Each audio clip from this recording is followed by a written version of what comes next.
This is above water analysis of Austin's butterfly.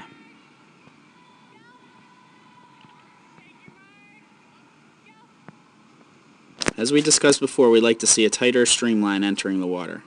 Austin does a very good job of keeping his hips up early in the race. However, we'd like to see less knee bend in his butterfly kick and more hips. We're going to try to make sure we're using straight legs and kicking from the hips when we do a butterfly kick. Austin also does a good job of not lifting his upper body out of the water when he takes a breath. We talked about staying tight on this turn, and I'd like to see Austin really focus in on making sure he gets into and out of the turns tightly. Austin knows exactly how many butterfly kicks he's supposed to take off the wall now. We can see as Austin starts to get tired that his hips start to sink and his body position starts to get more vertical. What we can do to help this is make sure that we kick with our hips. That's going to force our hips to stay on top of the surface of the water. Also, as we get tired later in the 50, we can see that Austin brings his head much higher out of the water.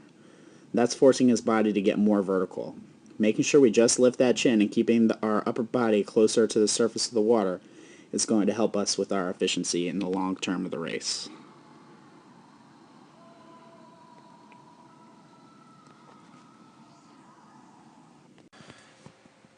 This is underwater analysis of Austin's butterfly.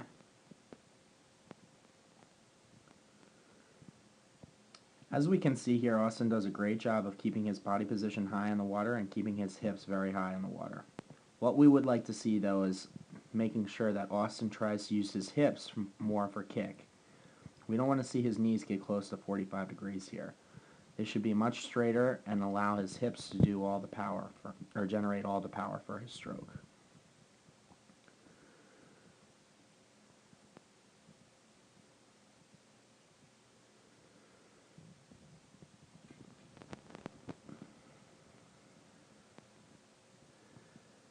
Austin does a pretty good job of keeping his head in line with his body, which allows him to not get too vertical at the end of the 50. Making sure that he focuses on using his hips and bending his knees less is going to help him derive more power in his stroke, and it'll allow him to break down later in a race and swim with more efficiency.